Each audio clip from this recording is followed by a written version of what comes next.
Does the church have any role to play in politics? Does the church have any role to play in politics? Some people say that the church should have nothing to do with politics because the primary duty of the church is to preach salvation to mankind. In their own thinking, salvation of mankind has only to do with their souls and not their bodies. In other words, the church should not get bothered about the welfare of the people of God, but only keep preaching salvation to them. Now, our duty now is to find out the role of the church in politics. The people who think that the church should have nothing to do with politics because the duty of the church is to preach salvation seem to be unaware of the wise words of Pope John the 23rd. Pope John the 23rd, in his encyclical Mater et Magistra of May 15, 1961, precisely number 3, stated, "Though the church's first care must be for souls, how she can sanctify them and make them share in the gifts of heaven, she concerns herself too with the exigencies of people's daily life, with their livelihood and education, and their general welfare and prosperity." Mater et Magistra means mother and teacher. So the two words describe exactly how the church plays a role in politics. The church sees herself as the mother and plays the role of a mother who cares for her children with all love and tenderness. The church is also a teacher that gives guidance to her children on how best to live or organize their life so that everyone will live a full life for the sake of common good to the greater glory of God. Indeed, the involvement of the church in public affairs is an essential dimension of the gospel. That's why Pope Paul VI once wrote that evangelization will not be complete unless it constantly relates the gospel to people's actual lives, personal and social. There are two ways through which the church plays a role in politics. The first is the role of the clergy in politics, the role of the clergy, and the second is the role of the lay faithful in politics. The role of the clergy in politics is to instruct and enlighten the consciences of the lay faithful, particularly those involved in political life, so that their actions may serve the integral promotion of the human person and the common good.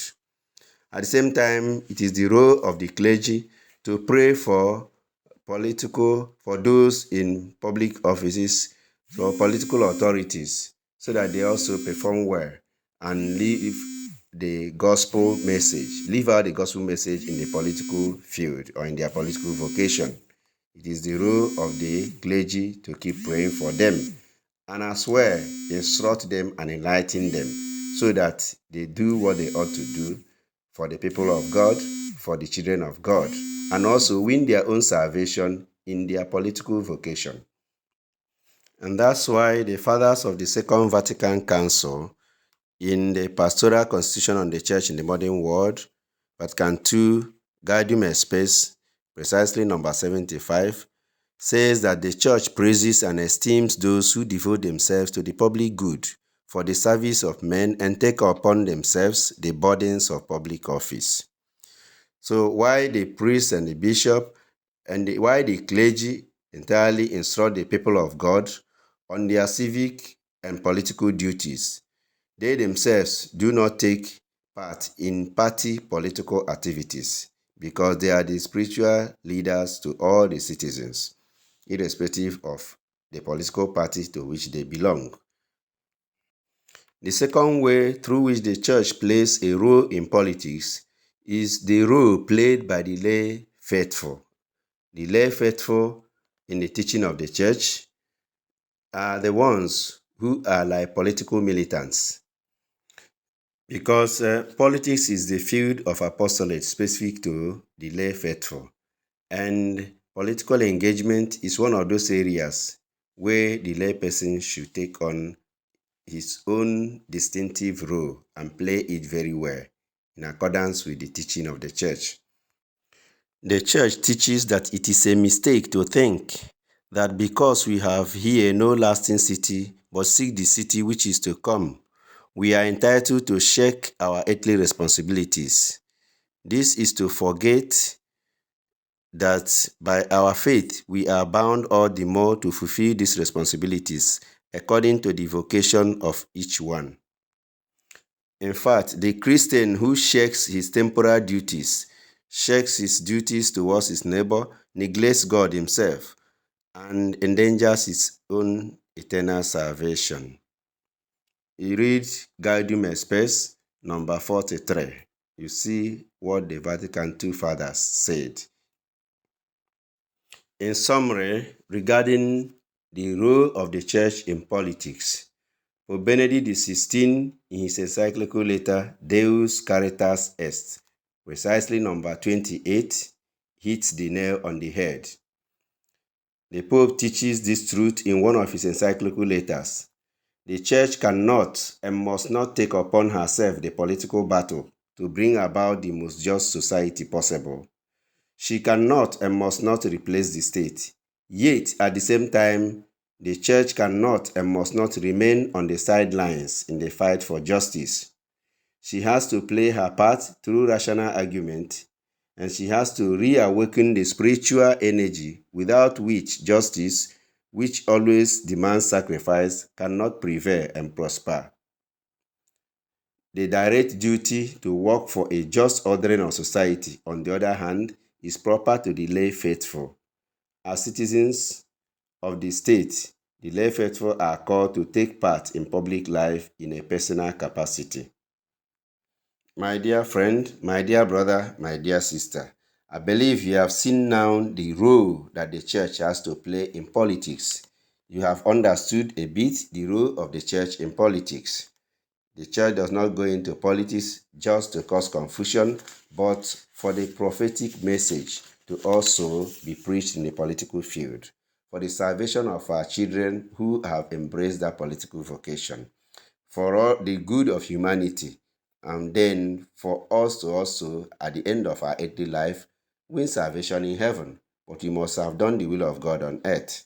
And that is why the church plays a role in these two ways: the role played by the clergy and the role played by the lay faithful. Thanks for listening. God bless you. God bless you. God bless you. Hello, my dear friend, my dear brother, my dear sister. Before you go, please, I wish you keep the following words of Marble forever in mind and be able to inform someone who thinks that the church has no role to play in politics, that it is not the way, it is not true. Or whoever thinks that the church has no right to even play the role she has to play in politics. The church must continue to play her prophetic role of being the conscience of society, the voice of the voiceless, so that everywhere the human dignity of every individual will be acknowledged, and that people will always be at the center of all government programs, says Pope St. John Paul II in his post-synodal exhortation, Ecclesia in Africa, number 70. According to Mahatma Gandhi, politics concern nations, and that which concerns the welfare of nations must be one of the concerns of a man who is religiously inclined. And the church is full of men and women who are religiously inclined. Reverend Father Dr. J. Ogwejiofor once remarked that there is no way the church can stay away from politics, since those we address from the pulpit are also a fraction of those who make up the political class. And that is true, and the church has to lead them to God and lead them to heaven by speaking to them and preaching to them, even in the political field. Indeed, the church has enough role to play in politics. God bless you once more. God bless you once more. Thanks for listening to the end.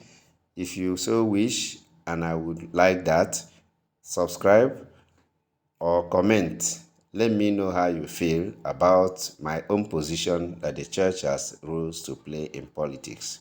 If you think otherwise, let me know. God bless you.